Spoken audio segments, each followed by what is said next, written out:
Hey, are your parents coming? I glanced at the notice of the parent-teacher meeting day when I was approached by Jessica from the seat next to me. I always looked forward to elementary school's open class day. Mom's coming to the open class day, right? I asked many times, and each time Mom said yes, I would get excited and cheer. I would look back to confirm Mom's presence in the classroom and wave with a smile. Once the class started, I was eager to answer the questions, and it felt great to be praised by Mom when I got home. When I entered middle school, having parents attend the open class day evoked mixed feelings of happiness and embarrassment. But I was always happy to see Mom's face in the classroom, showing her my shy smile when I looked back. And then there's high school's open class day. I think it's probably impossible for us. As I answered with a forced smile, Jessica responded saying, "Well, it's high school now, not many parents participate anyway," and I felt relieved. The high school I attend is known as an elite girls' school, often referred to as a posh school, with a majority of the students being middle to high school integrated program students. In such environment, I became good friends with Jessica, who, like me, had joined the school starting high school.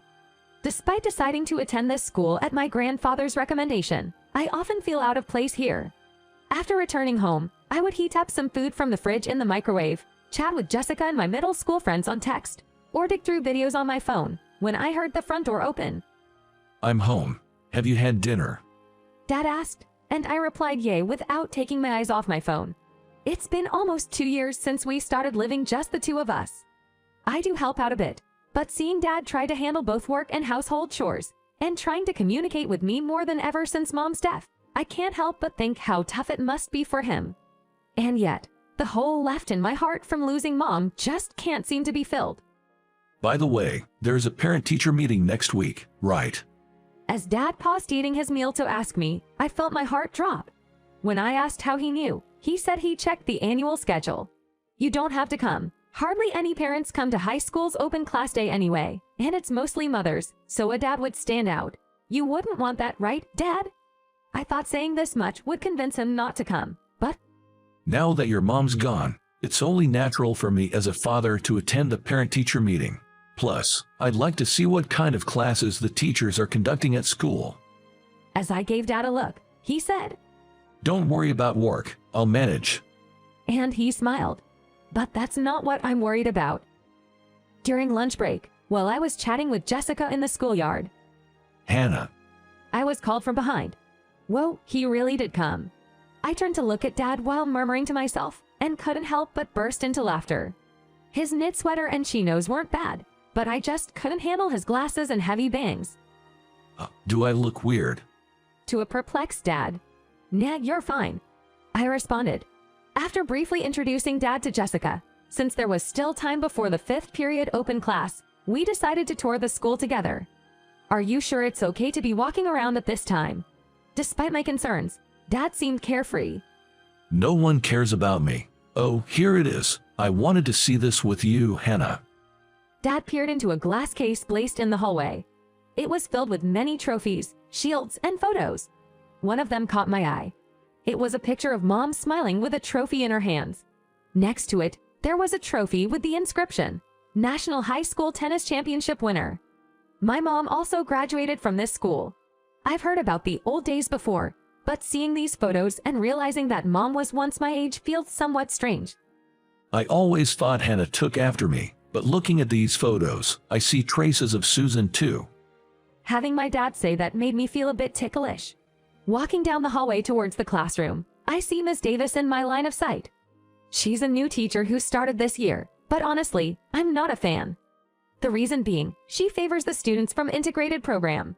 You can tell from her attitude and his remarks that she looks down on us high school entrants as being po.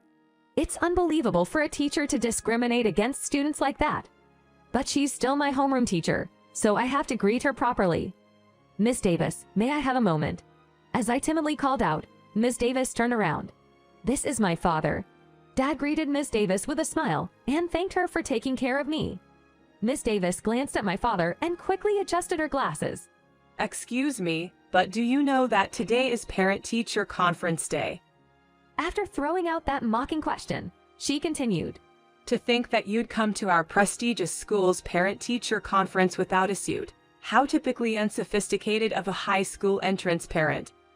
Dad wasn't wearing a suit, but he wasn't dressed casually in a tracksuit or a t-shirt with jeans either. That's within the range of common sense. Isn't it true, Miss Smith, that your family is a single-parent household? Is your father taking the day off from work? At Miss Davis's question, I flinched.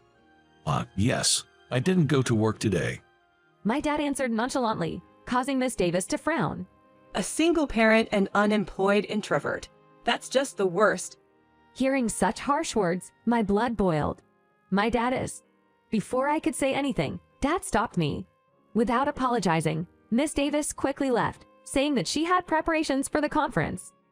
It's okay, Hannah. Despite being calmed down by Dad, I was still fuming and glared at the retreating figure of Miss Davis. When I entered the classroom, there were already several mothers present. I didn't expect so many parents to come to a high school conference. Moreover, everyone was dressed to the nines with suits or dresses and brand-name bags. This private school isn't just for show. In that case, my dad stood out a bit. No, he stood out quite a lot among the parents. No one openly said anything bad, but I could see disdainful looks and whispered conversations, which upset me. Seeing the parents' reactions and smirking as if to say I told you so made me most angry at Miss Davis. Then, class started. Miss Davis called on me twice, but because I answered perfectly each time, she looked frustrated, which made me feel better. Near the end of class, noisy footsteps echoed from the hallway. Our school rules are strict, and running in the hallway, especially during class, is an unacceptable act. Everyone looked puzzled, wondering who could be running, when the classroom door swung open. It was the principal. Acting Chairman, you have an urgent call. In a flustered manner, he yelled towards the back of the room. The students, including me, turned around, and the parents looked at each other. Then, Dad let out a sigh. Goodness, I was trying not to be recognized by disguising myself, but this makes it pointless. Apologizing to the principal, he walked towards him and left the classroom together. As soon as he left, the classroom erupted into chaos. Ho, whose dad is that just now? The acting chairman, it's him.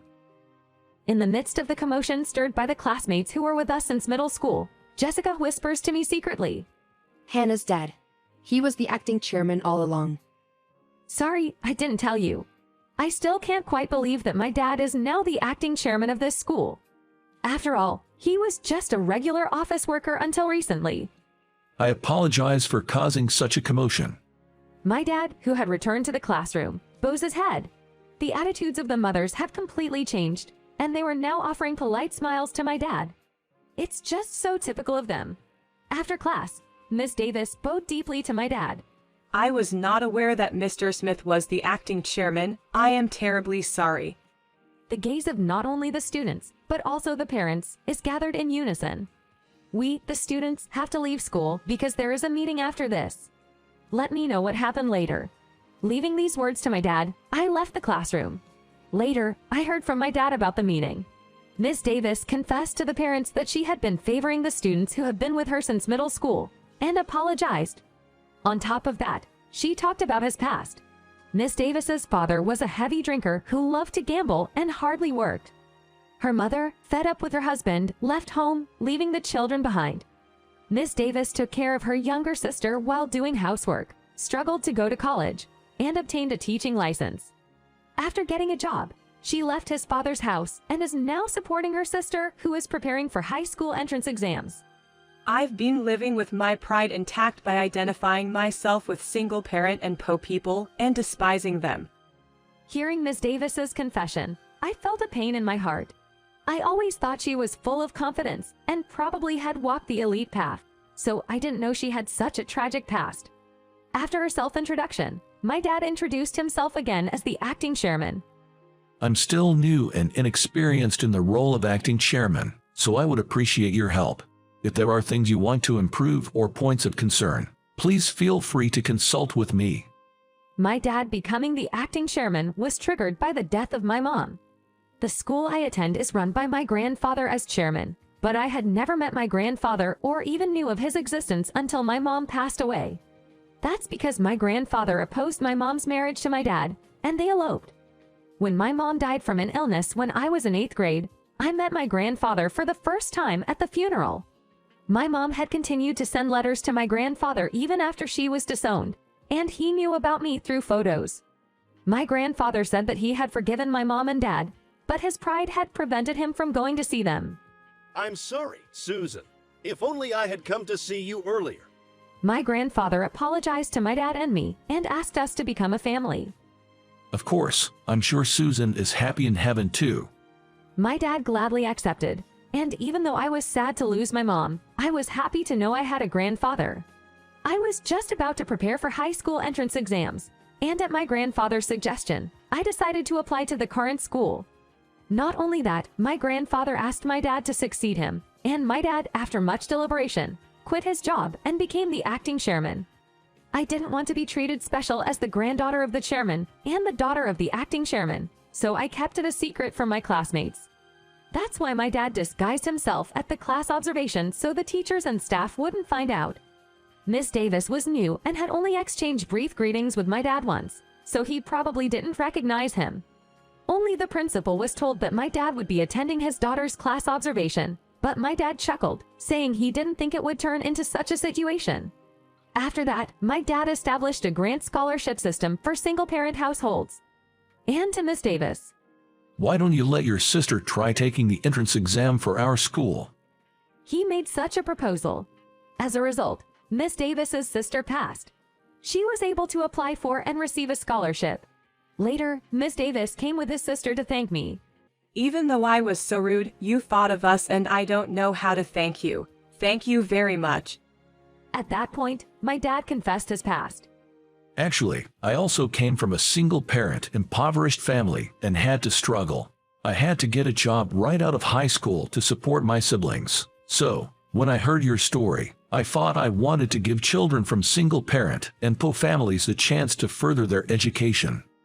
My dad, who was a PO single parent and a high school graduate, was opposed to getting married by my grandfather. But now he seems to be doing well, having learned the job from grandfather. Ever since then, Miss Davis's attitude towards her students changed. She no longer exhibited discriminatory behavior or remarks, and began to sincerely interact with each and every student. I was surprised to find myself liking a teacher I used to dislike so much. Today is our regular weekly dinner. Eating at a fancy restaurant still feels unfamiliar, but I'm getting used to spending this time talking around the table with grandfather and dad. Grandfather wants to know everything that happened while we were apart, no matter how trivial, so the conversation never ends. Sometimes, grandfather and dad would discuss school management. I guess this conversation is pretty boring. Sorry, Hannah. I smiled at grandfather's apology. Not at all. After all, I'm thinking about wanting to support you and dad in the future. Grandfather teared up a bit, saying, "That's very kind of you, but you should pursue the path you want to take, Hannah." It didn't sound persuasive at all. That's right.